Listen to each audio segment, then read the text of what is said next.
YSRCP party Jaganmohan Reddy గారు ముఖ్యమంత్రిగా ఉన్నటువంటి 5 సంవత్సరాల ఆయన పరిపాలనలో జరిగినటువంటి ఎస్సీల మీద దాష్టికాల్ని మళ్ళీ ఒకసారి ప్రజలకు గుర్తు చేయాలనే ఆలోచనతోనే ఈ రోజున ఈ పత్రికా సమావేశం జరుపుతున్నాం. ఈ రోజున 5 ఏళ్ల పరిపాలన తర్వాత మళ్ళీ జగన్మోహన్ రెడ్డి డీజిల్ పెట్రోల్ ధరలు పెరిగినాయని చెప్పేసి నిరసన కార్యక్రమాలు చేస్తారు. అమెరికా, ఇజ్రాయెల్, ఇరాన్ మధ్యన ఇది మొత్తం యావత్ ప్రపంచ ఆర్థిక వ్యవస్థ మీద కనపరుస్తున్నటువంటి ప్రభావానికి అన్ని దేశాలు కూడా విలవిల్లాడిపోతున్నాయి. అందులో భాగంగానే ప్రధానమంత్రి గారు ఒక పిలుపుచ్చున్నారు. ఈ రోజున దీనికి అతీతులు ఏ దేశం కాల, అన్ని దేశాలు కూడా పెరిగినాయి.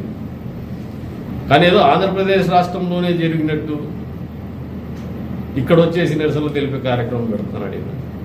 ఏదైనా రాజకీయ పార్టీగా బాధ్యతగా వ్యవహరిస్తే ప్రజలు ఒప్పుకుంటారు. కానీ రాజకీయ అవసరాల కోసం కేవలం రాజకీయాలు చేయాలనే ఆలోచనతోనే అబద్ధపు నిరసనలు కానీ బూటకపు నిరసనలు కానీ తెలిపితే అవాస్తవాలకు దూరంగా రేట్లు పెరగడం వాస్తవమే.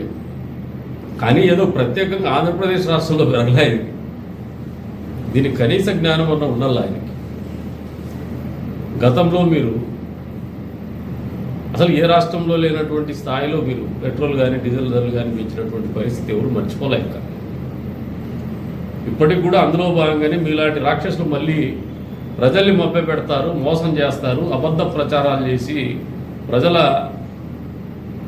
ఆలోచనల్ని ప్రభావం చేస్తారనే ఆలోచనతోనే ఈ రోజున గత 5 ఏళ్ల కాలంలో మీరు చేసినటువంటి ప్రతి దాష్టికాన్ని మళ్ళీ ఒకసారి ప్రజలు గుర్తు చేసేటువంటి కార్యక్రమాలు జరిగి తీరుతాయి రాష్ట్రంలో అని చెప్పేసి కూడా ఈ సందర్భంగా తెలియజేస్తున్నాము.